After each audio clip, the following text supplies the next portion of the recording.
Where I did have a problem was one of my former club athletes who went on to Vaulted Hardware. Her mom came to me and said, when you get your new building built, I want to start pole vaulting. She's 74 years old. Never pole vaulted. Been around it, looks exciting. She's in a decent shape, but she's this tiny little 74-year-old. The things that I've learned to help her to be successful has been just everything I know about pole vaulting I had to throw out. I'm not a big fan of putting like sticky grip stuff on for a grip because it's a slippery slope. You start putting sticky stuff on the pole, and suddenly that's not sticky enough, and suddenly you're like Sondre, literally are causing misses if you can't get the glue off of your hand and the pole flies up and knocks the bar off. But with her grip kept trying different things and trying. Finally, I just reversed tape and she's like, I love this. You know, but it's against what I would normally do. But that's the most challenging thing I've had to do is, and you're going to have kids out there. You're going to have kids that come out that are just the normal stuff just isn't going to work. Just be willing to throw out everything you know or all of the things that you think are the right thing to do and try some new things to get through. Because you never know what's going to work. It's not. She's 75 now. She's third in the world with a jump of like 4 feet 2. So I'm also a master's vaulter, so I still do it. I wish I could quit because every time I think I'm getting better, I get hurt. It's like it does. So like I was going to vault last night, college competition, but my leg told me earlier this week in training that I wasn't. What I'm going to present is. I know a lot about making poles. I know a lot about what everything does when you make it. So I also have been giving the pole room tour at Guild for a really long time. Just did a tour recently with Coach Mitchell. Coach Mitchell used to build poles in another life, long before coaching. So he loves coming and doing the pole room tour because it's a little bit of what he used to see and a little bit a lot of what knowledge. A few years ago, the show How It's Made came through. So this is kind of like me being able to walk you through the pole room tour so you kind of see, it'll make more sense. Like poles will make a little bit more sense by seeing actually how they're made. Now, how Gil makes poles is how everybody makes poles. There are some small differences, but from a 10-mile high level, everybody makes poles the same way. Mandrel, flat glass, rapid. I always tell the story that there was a time when we ordered our fiberglass under the carbon, I think just a regular fiberglass. We got it in, and our guys in the pole noticed that there was our shipping label was put over the top of some other label, so they peeled it back. And originally, that glass was scheduled to go to UCS. They buy the exact same glass, so it's the same resin content. But things have changed since then. The fiberglass industry's gotten a little weird. I don't know where they get the glass from. We get it from totally different places now. But there are that many similarities in things, but there are also some differences. So I'm going to show you how it's made, so I can talk a little bit about the differences, and then some really important information on how to make the right purchase. So we're going to go walk through the pole room now.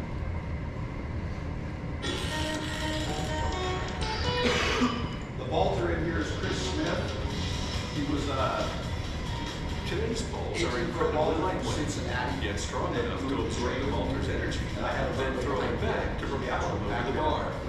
Some poles are made of carbon fiber, others out of this material.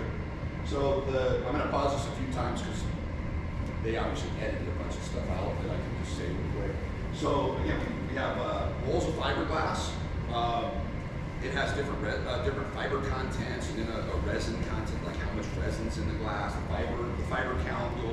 If you ever talk fiberglass, it'd be like I'm just going to look at the number, a 5446. That means there's 54 fibers running one way per inch and 46 running the other per inch. And that's just how fiberglass is made. And then it'll have a resin content that will have a plus or minus, but that's how much actual resin's in the glass. And then what they're going to cut out of this is the body and the sail piece. The body is just a rectangle that wraps around the mandrel a certain number of times.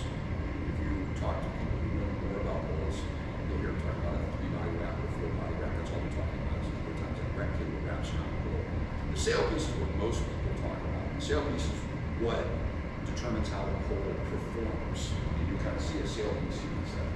Resin impregnated We fiberglass. cut all this now with a CNC The machine. first step is to spread out the material and cut out the pole pattern. Meanwhile, a slitter machine cuts the same material into strips of a specific width. Then it winds each strip into its own roll. So this process is one of the things that, so Gill Athletics bought Pacer poles a long time ago. I don't remember what year it was right now, but Pacer was made in Carson City, Nevada. Pacer poles were made in Carson City, Nevada. We bought them, moved all the equipment, and at the time, Pacer had a patent on what's called a double spiral wrap. And that's what this machine is doing, is putting the double spiral wrap. The double spiral wraps, we talked about those fibers running different directions.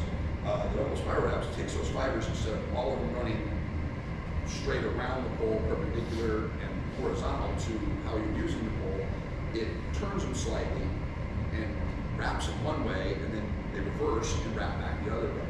So you kind of create this spider web of fibers that can take forces in multiple directions. The reason for that was to prevent ovaling of the pole. So when the tubes bend, they want to oval, and when they oval, they become weak, and if they oval too much, that's when the pole will break. That's why overbending breaks a pole, is because of hoop strength. That patent has since expired. It's been around for a really long time. But because it's a very custom machine to do it, nobody else in the industry does this. They all just wrap, they create their body wrap, so to speak, is got an extra wrap so that all their fibers still just run in one direction or another. It's just a construction difference of our brand versus the others. We're still the only ones because we have the patent at the time. This spiral wrap machine automatically This was unravels very the difficult strip to do by and hand. wraps it around a hollow steel tube called a mandrel. Labor This first layer of do this. fiberglass gives the pole its flexibility. Be insane. They wrap a second layer in the opposite direction. For the next layers, they remove the mandrel and lay it on the table. So once that double spiral wrap, that's on every single pole we make. Every single pole we ever make gets the double spiral wrap. Right? I agree. The only thing we don't double spiral wrap is we make push poles for this guy in Florida that makes push poles double spiral wrap. But so on the table that he's going to now, he took that body and sail pieces up on a rack. He takes that mandrel. The mandrels have different sizes. So they know what size pole they're making from the very beginning. So if they need a 21 mandrel, like a really small mandrel. So they're making a really small pole, they're going to double spiral wrap a 21 mandrel to wrap everything on, because they don't want it to come out giant. It's not random, it's all by choice. They're going to take just a normal household iron, because it gets hot enough to make the resin kind of tacky. And they're going to tack on that body, kick it up onto some rollers that roll it on nice and evenly, pull it down. Then they're positioned the sail piece in a very specific spot. Because when most coaches, when you hear most people talk about the sail piece of the pole, and I guarantee you, if you've been around pole ball more than 6 minutes, you've heard somebody talk about the sail piece, because like, everybody has this image of what it is. All what they're really talking about is the short side, the shortest side of the trapezoid. And normally there's talking about, is it high or low on the pole? Because depending on where you position it, that is the fattest or the strongest part of the pole. So by moving the strongest part of the pole higher and lower, you're changing kind of how the pole wants to bend. Now an athlete can force it to bend differently, but in a static test, it's going to, the size of that thing and where it's positioned kind of changes kind of how the pole feels. And that's another kind of difference in the market. Our sail piece is kind of, they all kind of grow incrementally as the pole gets longer. Some are kind of random. Some are really low in the pole, which should force the pole to bend high, but it also means that when it forces that bend up high, that part of the pole is not as strong, so it's going to be a little slower, or what they call a rollier pole. Ours we did in 2003. We did a big project. We brought in athletes from all over the world and coaches all over the world. We did the FX research, and that was when we kind of synchronized all of our sail patterns. The short side of the sail and its position is a percentage of the overall length of the pole. When the pole gets bigger, it's kind of like a 13-foot pole and a 16-foot pole have the same ratios. So it's that way when you change lengths, the pole grows with your athlete as they develop. And they're, yeah, so mandrel size and the tips actually have a number stamped inside of them. That number is the mandrel the pole was built on. That's also the size tip that it needs. It's also written on the very bottom of the pole. Like this has got a 13 in black magic marker that you could write that off if you wanted to, because they put that on before it goes in the oven, so it actually gets embedded in the resin. So you need tips. That's how you figure out what tip you need. You can also measure it, or if you've got that big ball of tape and soda cans, bottles and all kinds of stuff all over. Do other things, but just take all that stuff off. Now it's time for A those house with iron fireworks attack we this saw time. earlier. Funny story, last week the iron caught on fire. They heat the edge of the first one with an iron, melting the resin in the fiberglass until it's tacky. John still works there. They stick this edge to the mandrel. Earlier still works with Then us. slide the other in between heated rollers. The rollers wrap the rest of the material around the mandrel, the heat activating the resin in the process. The mandrel and its multi-layer fiberglass coat now go into an oven. The heat generated by steam starts at 175 degrees Fahrenheit. This liquefies the resin so that it resaturates the fiberglass. So inside of the ovens, there's also a silicone bag. So they actually use air pressure to load the pole. Somebody was on the other side of those ovens, forcing air as he was pushing the pole in to open it's like a balloon, but it's really thick, to open it up so the pole would come in, and then that bag kind of silicone kind of compresses down on the pole. We make our own silicone bags in-house. It's this big machine that's right behind the pole room. They bring in these big chunks of silicone, and it all gets warmed up, and then it runs through the machine and squirts out this tube. We control the thicknesses and all kinds of stuff with those. That's there because when you heat the resin, you don't want it all to just drip off. It just needs to kind of flow inside. So inside that oven, it's heating it from the outside around the silicone bag, along with some pressures. It's heating the mandrel actually has hot steam going through it to heat it from the inside. It goes through several different cycles, kind of making the resin flow, and then it jumps up to a high temperature, which then turns the resin to glass, fiberglass works. This is a chemical process, it's a heat process. Then the temperature gradually rises to nearly 300 degrees, solidifying the resin again, curing it. And when it finishes, a pole extractor. So this machine, currently all poles are tapered one direction. You can't have a perfect pole with skinny on both ends, kind of fat in the middle, because that's kind of really the way the mechanics of it would work. But currently, nobody has collapsible mandrels. It would be insanely expensive. I can't even imagine the upkeep on it. So all poles are most round at the tip end, and they use this to help kind of get the glass to slide off in one direction. It's the mandrel out of what's now a fiberglass pole.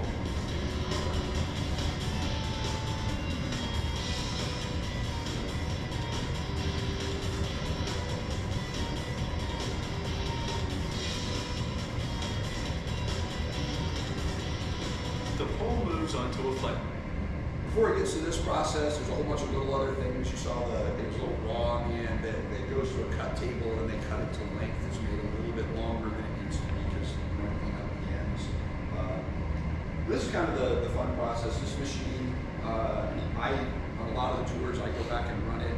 They banned me from it for a while because I always like to show people how much bolts can bend, and that I try to break them, and the machine gets damaged, and I have to fix it, and I can't make bolts. So. But every pole we make, before we put it in the tube, gets bent to 65% of its original length. So we did a whole bunch of research of world-class bolters, because they tend to bend the pole more than, hopefully high school kids trip the ball, we've all seen them. the John Bessemer video or the Corey Shank video of the pole like being wrapped and it spits them out the runway. But in general, normal use poles bend less than 65% of their cord thickness.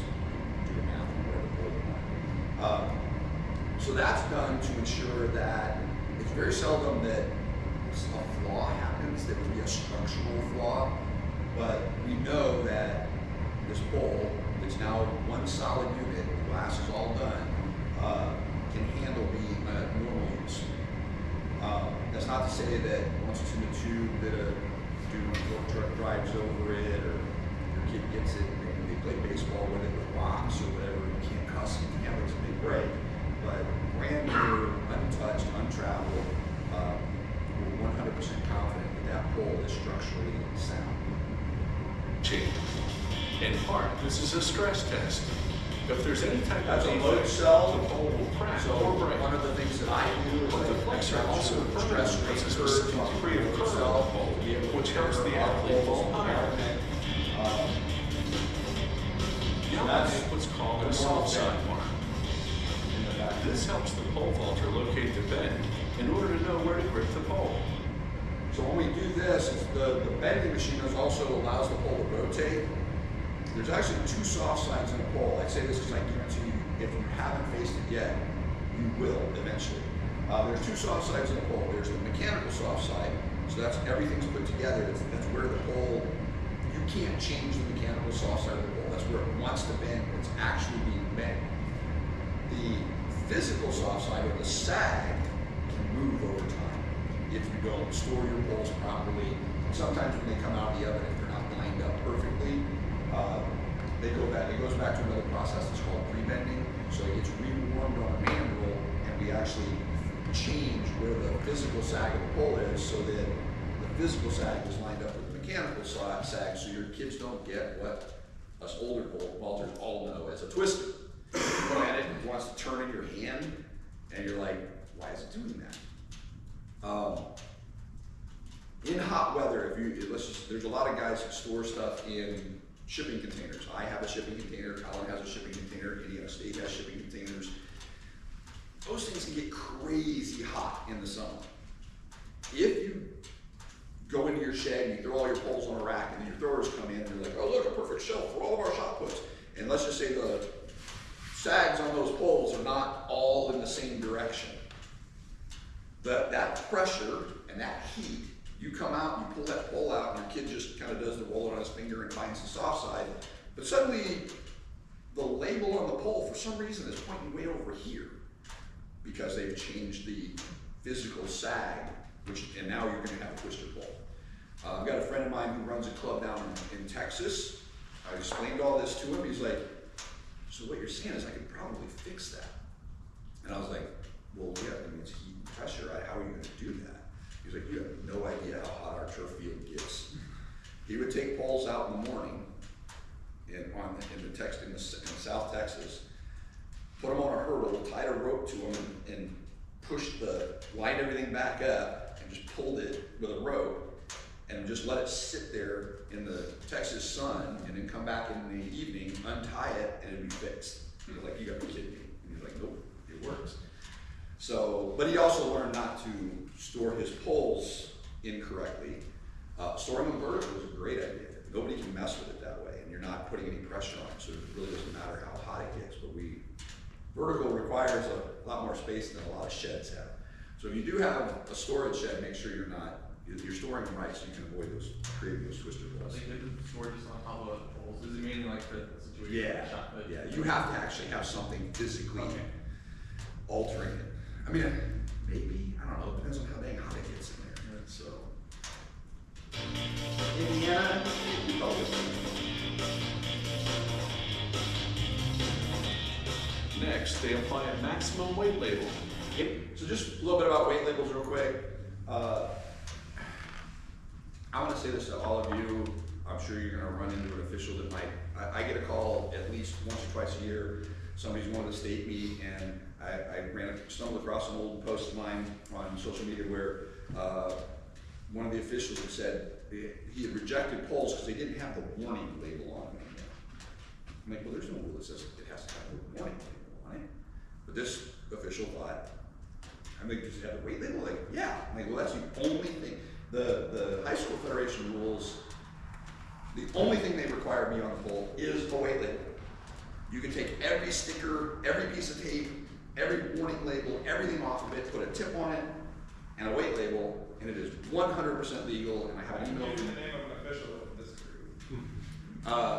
and I have a letter from the National High School Federation backing me up on that.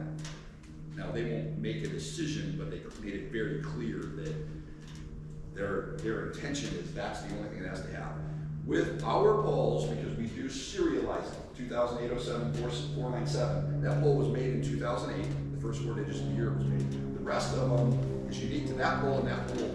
I can go into a database, type that number in, it would tell me the day, month, and year the poll was made.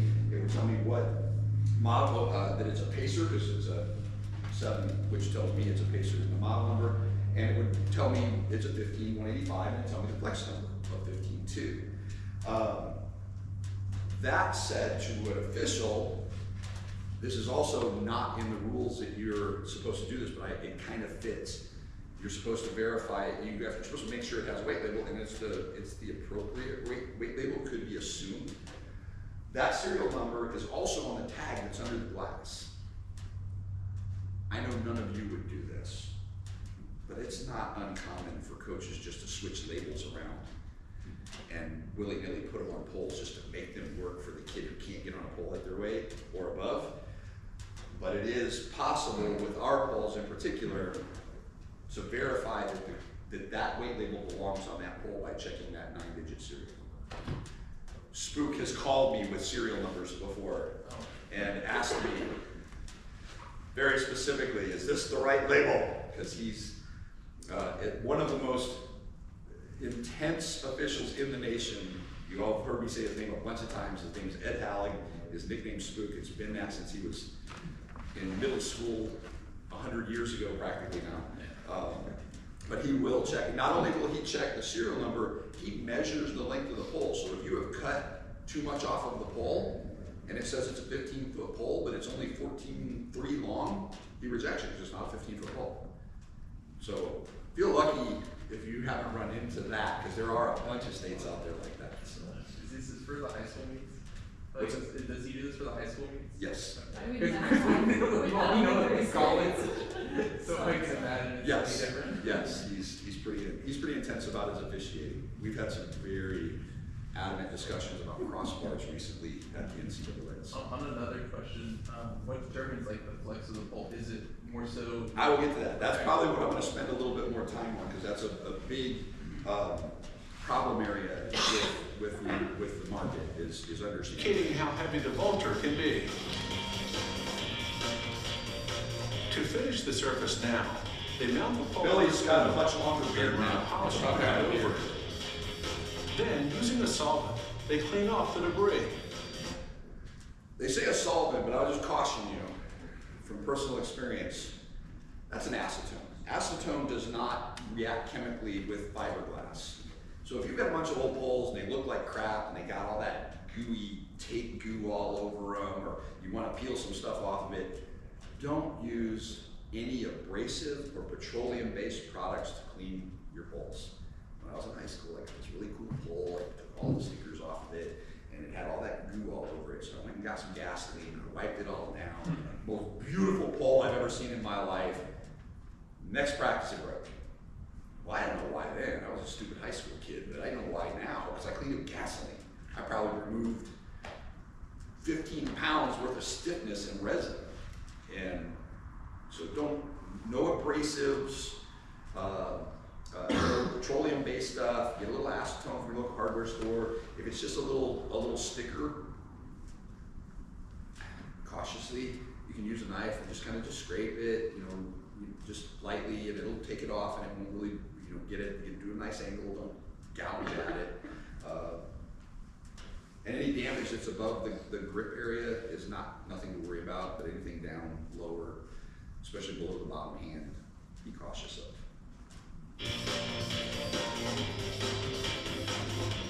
Now that the surface is pristine, they wrap it in thin, lightweight tape. Different. That tape provides zero protection. Zero. It's just a thin Mylar tape. That tape, UCS uses that white tape. Essex uses yellow Mylar tape. That tape is not protective in any way. It's realistically, for manufacturing purposes, it's because sometimes when you put poles in the oven, the glass will get a little blemish or something there's nothing wrong with it, so it just kind of covers that up. Bought a car with a bad paint job. It's still the same car. Buy a Mercedes. It's still a Mercedes, but it's got a bad paint job. Well, if you wrap it, you can't see the bad paint job. It's got this pretty wrap on it. Now you like the car again. So it's just a part of how manufacturing fiberglass works. Any pole that doesn't wrap anything, I guarantee you they have a really high scrap rate. There's a whole bunch of really good poles sitting around with tiny little blemishes in them that they won't send to customers. So. Tapes designate different pole styles. They cap the top of the pole with plastic. Then at the bottom, mount on a molded tip made of hard rubber. The finishing touch is the manufacturer's decal. It tells you how old this is. Vaulting poles come in various lengths between 10 and 16 feet. A pole designed for a heavier vaulter has to be stiffer than one designed for a lighter vaulter, because the pole has to propel more weight with the same degree of bending. All right, so I mentioned flex numbers, and that's probably kind of the most confusing thing that I used to, jokingly I say this as somebody who was in sales, I would always get the call from people that were taught what flex numbers were from somebody who didn't know what flex numbers were, so it just kind of gets worse and worse, and then they would request something that I literally cannot get. It's like, I have a 14-foot 180 with a 15.2. My kid's ready to go to 14.6 poles. I really want that same flex number. Well, I'm going to show you why that doesn't work, why that's not a thing. So Colin actually has built a flex machine here. These two little rollers with that stop. The flex number is the result of an actual test done to the pole.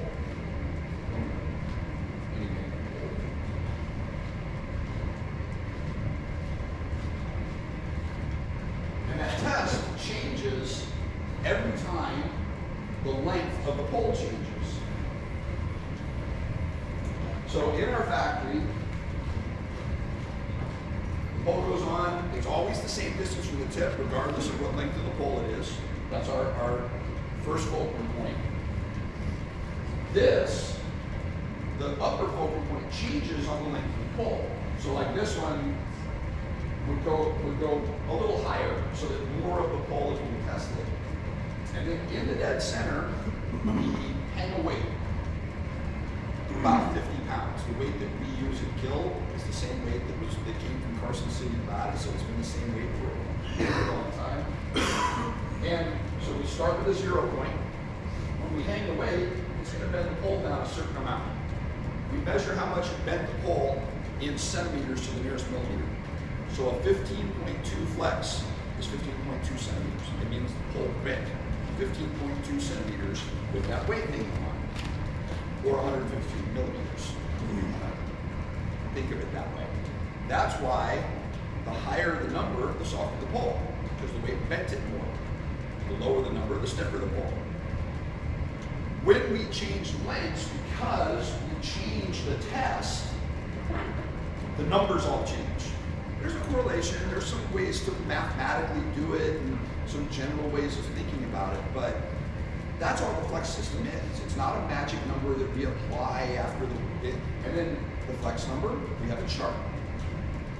The flex number, 15 foot, 15.2, the one we saw on the video, the 15 foot, 15.2 flex. When we test it, we get that 15.2, we go to a chart and it goes from 15.0 to 16.0 in a 15-foot pole is a 180.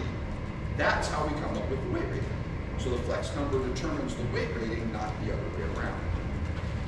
By understanding that, staying in one length of pole, every 1 centimeter of flex, mostly, there are some, you get into really stiff poles, that is 1 centimeter is not true, but I'm talking to mostly college and high school, not elite level vaulters that are on a 5 meter 205. Every 1 centimeter is about a 5 pound change in stiffness.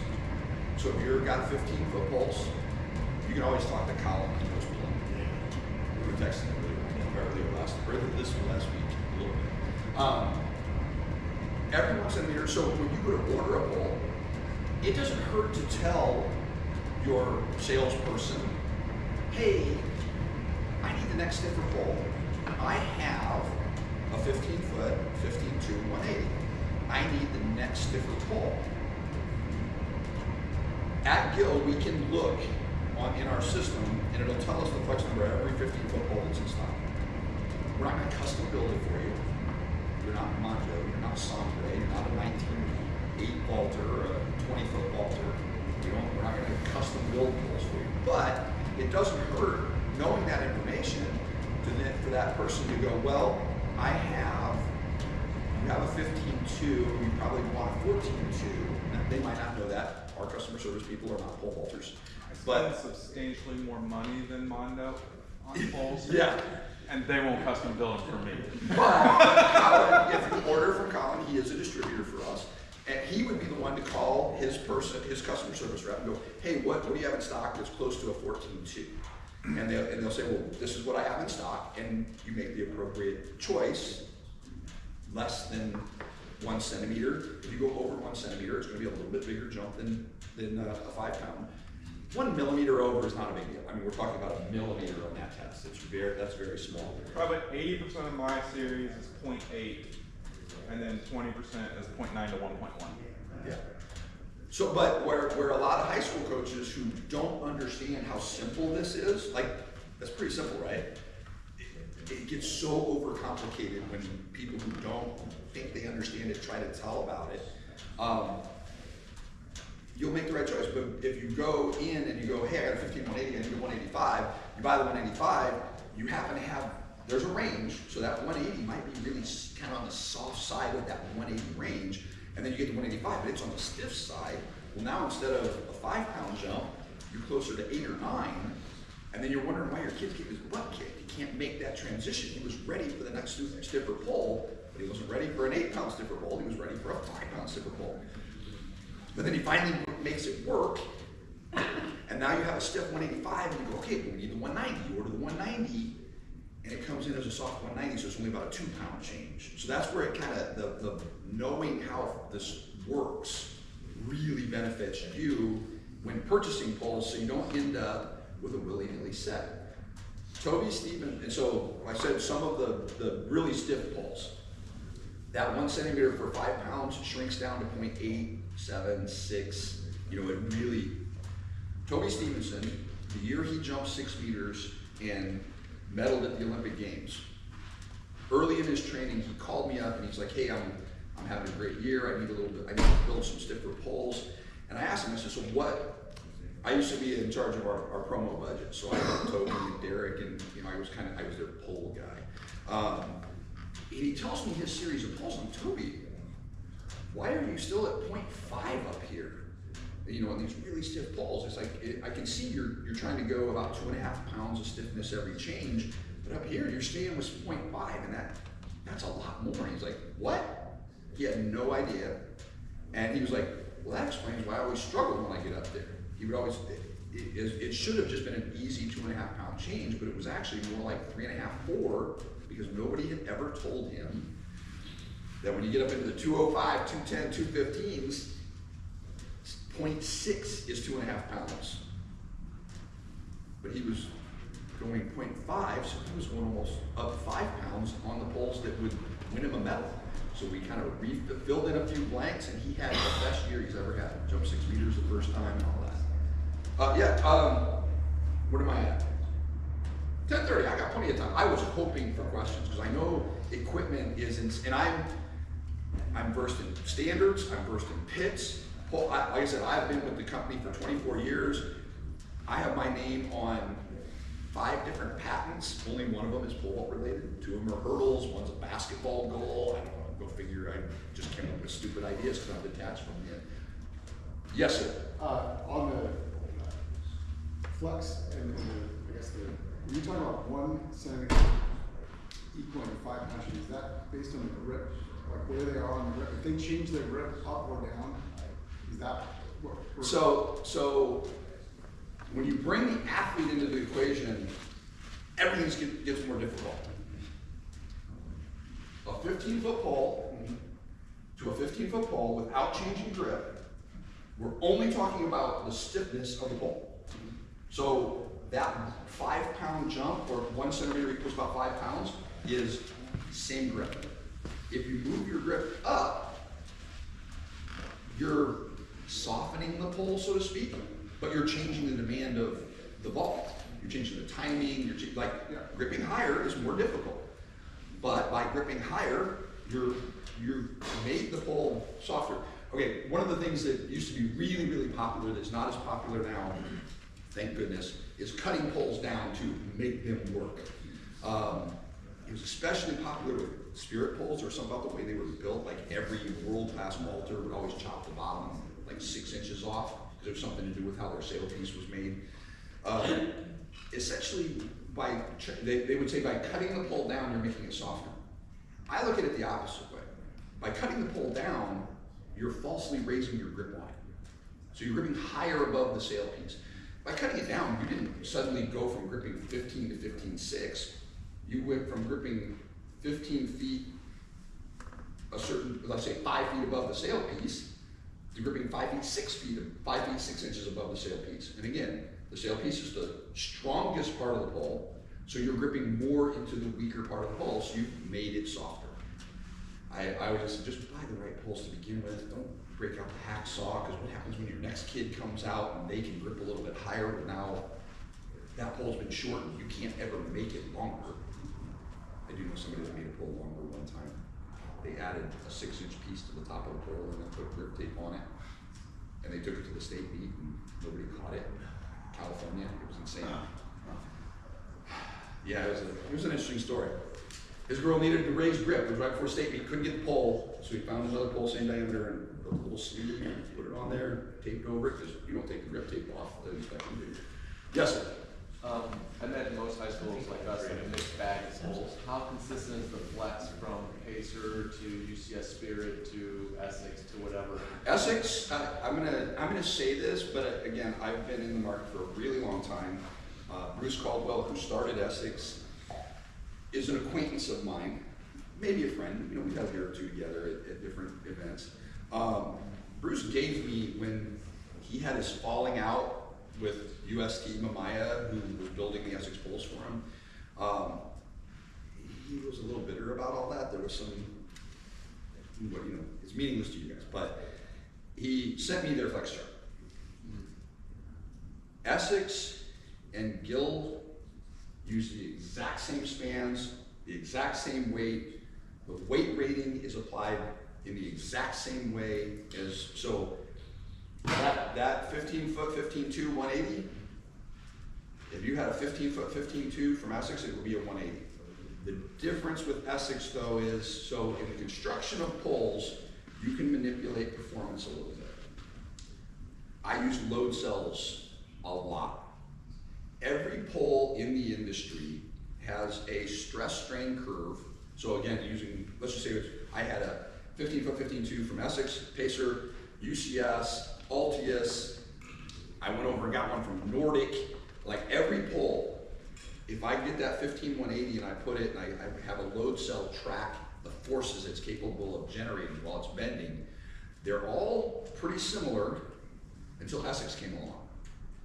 And Essex 180, it's still a 15-foot 15.2, flexed in the exact same test method that I use.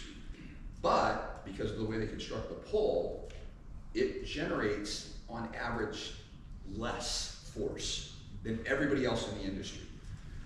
I have an athlete who trains with me, a college athlete. She's graduated now, but she goes up and jumps at another club up in Chicago, the Rise Club.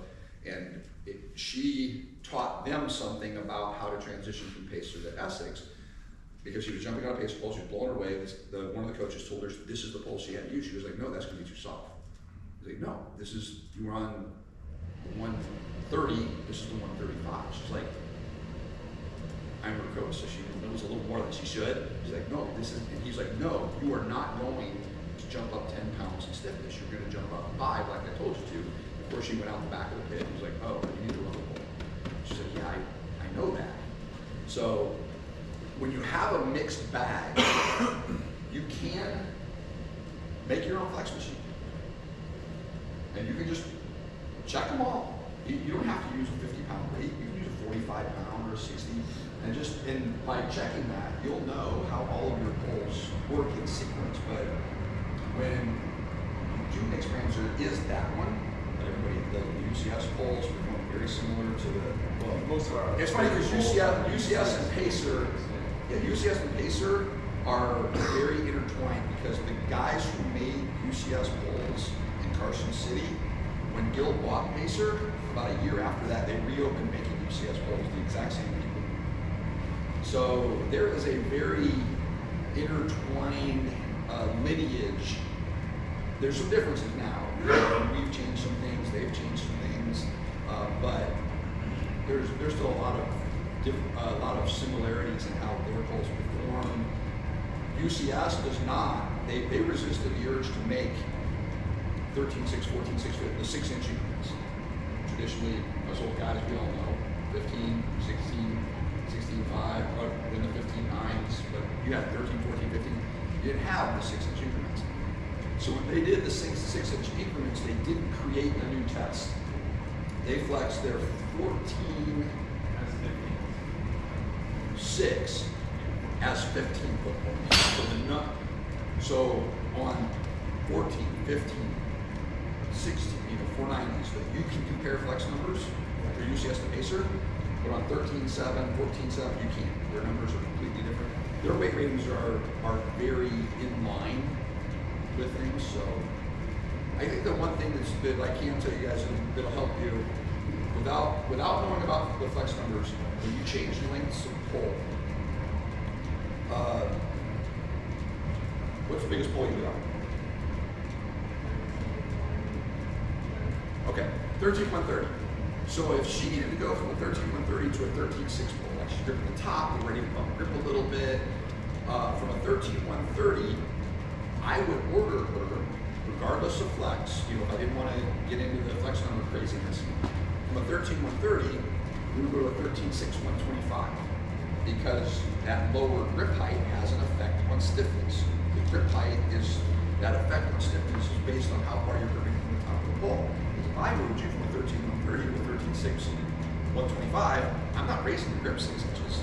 That's a whole other adjustment to be made. We're just increasing stiffness because you were blown away to 30, and the pole was bending pretty normally. So you're going to be gripping down, you might go up 2 fingers, like an inch. But generally speaking, she's gripping down approximately 6 inches, so that 13.130 to the 13.6, 125, 13.6, 125 is a slightly stiffer pole than 13.130. So using your inventory, you probably have a bunch of different lengths, a bunch of different brands. That still holds pretty true. You'll find where it doesn't work, like if you go from a 13.130 to the 13.6, 125, and it's a little too stiff, that might be this flex difference. But again, the test changed, so I can muddy your brain with how to do it. But it's going to be hard.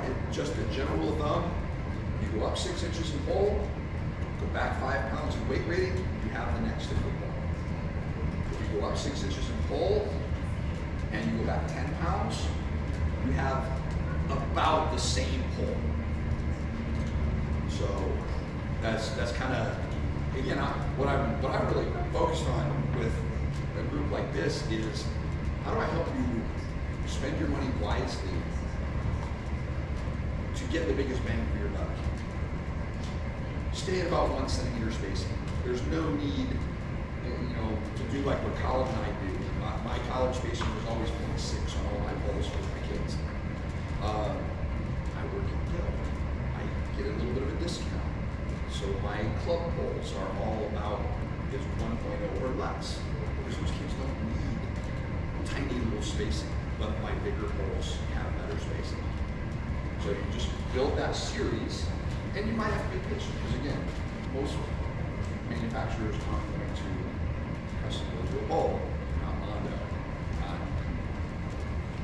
Now, if you're ordering, we do have programs that are starting out brand new that get a budget of, here's $15,000 to buy poles to get you started. And you know it's a one-time investment. We'll work with you. It might take a little longer to get them, because we're not going to drop everything to build your order. We still build a lot of poles in days. Yes, sir? Two-part question.